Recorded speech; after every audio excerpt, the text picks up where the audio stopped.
ఆసిఫాబాద్ జిల్లా ఓటర్ల జాబితా కలకలం రేపింది. మా ఇల్లు ఇక్కడ, మా ఓటు అక్కడ ఎందుకు అని నిలదీస్తున్న ప్రజలు.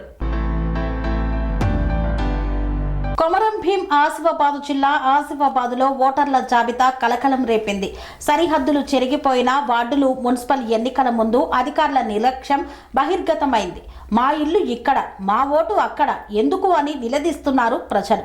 కొమరం భీం ఆసిఫాబాద్ జిల్లా ఆసిఫాబాద్ పట్టణంలో మున్సిపల్ ఎన్నికలు సమీపిస్తున్న వేళ ఓటర్ల జాబితా తయారీ ప్రక్రియ తీవ్ర వివాదాలకు దారితీస్తోంది. క్షేత్రస్థాయిలో కనీస పరిశీలన లేకుండా భౌగోళిక సరిహద్దులను పూర్తిగా విస్మరించి అధికారులు రూపొందించిన ఓటర్ల జాబితా ఇప్పుడు పట్టణ ప్రజల్లో తీవ్ర అసంతృప్తిని, ఆగ్రహాన్ని రగిలిస్తోంది.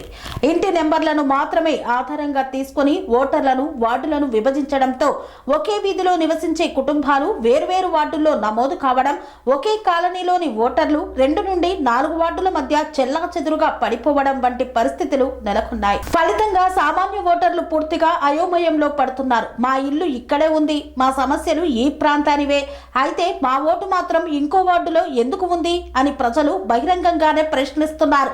పంచాయతీగా ఉన్నప్పుడు ఉన్న స్పష్టత మాయమైందా? ఆసిఫాబాద్ పట్టణం గతంలో గ్రామ పంచాయతీగా ఉన్న సమయంలో వార్డుల విభజన స్పష్టమైన భౌగోళిక అవగాహనతో ఉండేదని స్థానికులు గుర్తు చేస్తున్నారు. బజార్వాడ, సందీప్ నగర్, రహమత్ నగర్, అంబేద్కర్ నగర్ వంటి ప్రాంతాలు ఏ వార్డుకు చెందాయో ప్రజలకు స్పష్టంగా తెలుసు. కానీ మున్సిపాలిటీగా మారిన తర్వాత ఆ క్రమబద్ధత పూర్తిగా దెబ్బతిన్నట్లు కనిపిస్తోంది. వార్డు అనే భావనే గందరగోళంగా మారిపోయిందన్న విమర్శలు పట్టణ వ్యాప్తంగా వినిపిస్తున్నాయి. ఒక ప్రాంతానికి చెందిన ఓటర్లు మరో వార్డులోకి మారిపోవడం, అక్కడి వారు ఇంకో వార్డులోకి వెళ్లిపోవడంతో తమ ఓటు హక్కుపై అనిశ్చితిలో పడుతున్నారు. ఇంటి నెంబర్లకే పరిమితమైన విభజన ఇదేనా పరిపాలన ప్రయాణం?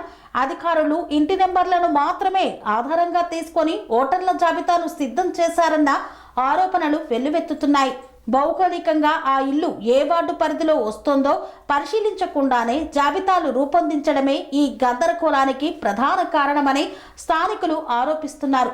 ఒకే వీధిలో వరుసగా ఉన్న ఇళ్లకు వేర్వేరు వార్డులు కేటాయించడం, ఒకే కాలనీలో ఉన్న ఇళ్లను విడదీయడం వల్ల ప్రజలు తమ ఓటు ఎక్కడ ఉందో తెలుసుకునేందుకు కార్యాలయాల చుట్టూ తిరగాల్సిన పరిస్థితి ఏర్పడింది.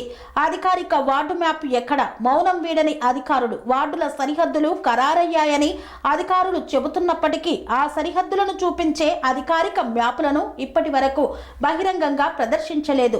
మ్యాప్ లేకుండా వార్డు విభజన జరిగిందా, లేదా మ్యాప్ ఉన్నా ప్రజలకు చూపించకుండా దాచిపెట్టారా అన్న ప్రశ్నలు ఉత్పన్నమవుతున్నాయి. మ్యాప్ను బహిరంగంగా ఉంచితేనే ఓటర్లకు స్పష్టత వస్తుందన్న విషయాన్ని అధికారులు ఎందుకు పట్టించుకోవడం లేదన్న అనుమానాలు వ్యక్తమవుతున్నాయి. ప్రజాస్వామ్య హక్కులపై నేరుగా దాడి చేస్తున్నారు. ఈ ఓటర్ల జాబితా గందరగోళం ఓటరు తన ప్రాంతానికి సంబంధించిన ప్రజాప్రతినిధిని ఎన్నుకునే ప్రాథమిక హక్కును దెబ్బతీస్తోంది. సామాజిక వర్గాలు, రాజకీయ నాయకులు ఆందోళన వ్యక్తం చేస్తున్నారు. ఒక వార్డులో నివసించే వ్యక్తి ఆ వార్డు సమస్యలపై పోటీ చేసే అభ్యర్థికి ఓటు వేయాల్సి ఉండగా సంబంధం లేని మరో వార్డు జాబితాలో ఉండడం ప్రజాస్వామ్య స్ఫూర్తికి విరుద్ధమని వారు స్పష్టం చేస్తున్నారు. ఇలా కొనసాగితే ఎన్నికల ఫలితాలపై కూడా అనుమానాలు తలెత్తే ప్రమాదం ఉందని హెచ్చరిస్తున్నారు. తప్పులు చేసేది అధికారులు, వాటికి మూల్యం మాత్రం ప్రజలే చెల్లించాలా అంటూ స్థానికులు మండిపడుతున్నారు. కొమరం భీం ఆసిఫాబాద్ జిల్లాలో నూతనంగా ఏర్పడినటువంటి ఆసిఫాబాద్ మున్సిపాలిటీ పరిధిలో మరి రేపు జరగబోతున్నటువంటి మున్సిపల్ ఎన్నికల సందర్భంగా మరి ఓటర్ల జాబితాను ప్రకటించడం జరిగింది. ఆ ఓటర్ల జాబితా పూర్తిగా కూడా తప్పుల తడకగా ఉందని చెప్పేసి భారత కమ్యూనిస్టు పార్టీగా మేము పేర్కొనడం జరుగుతుంది. అదేవిధంగా వార్డుల విభజన కూడా మరి శాస్త్రీయబద్ధంగా లేదని చెప్పేసి కూడా మేము ప్రకటిస్తున్నాము. ఇట్టి విషయం పైన ఈరోజు జిల్లా కలెక్టర్ గారికి ఫిర్యాదు చేయడం జరిగింది. కాబట్టి వెంటనే జిల్లా కలెక్టర్ గారు చొరవ చూపెట్టి ఈ యొక్క ఓటర్ల జాబితా కానీ వార్డు విభజన పైన పునరాలోచించి మళ్ళీ తిరిగి ప్రకటించాలని చెప్పేసి, అదేవిధంగా ఆల్ పార్టీస్ మీటింగ్ ఏర్పాటు చేసి వారి యొక్క అభిప్రాయాలను కూడా సేకరించాలని చెప్పేసి కూడా మేము భారత కమ్యూనిస్టు పార్టీగా కోరుతున్నాం. కన్స్ట్రక్షన్ రంగాలలో దశాబ్దపు అనుభవంతో కస్టమర్ల మరియు శ్రేయోభిలాషుల మన్ననలను, నమ్మకాన్ని గెలుపొందిన సంస్థ విఆర్ఆర్ కన్స్ట్రక్షన్స్. నాణ్యతకు, నమ్మకానికి మారుపేరు VRR constructions. Independent houses, apartments, villas అన్ని రకాల హంగులతో అలరించే అద్భుతమైన వెంచర్స్ తో పాటు అందరికీ అందుబాటు ధరలో సొంత ఇంటి కలను సాకారం చేసే నమ్మకమైన సంస్థ VRR Constructions. Please visit VRR Constructions, Varatex Plaza near Radhika Theatre, ECL X Road, Hyderabad. Call to 9100885552, 9100885559.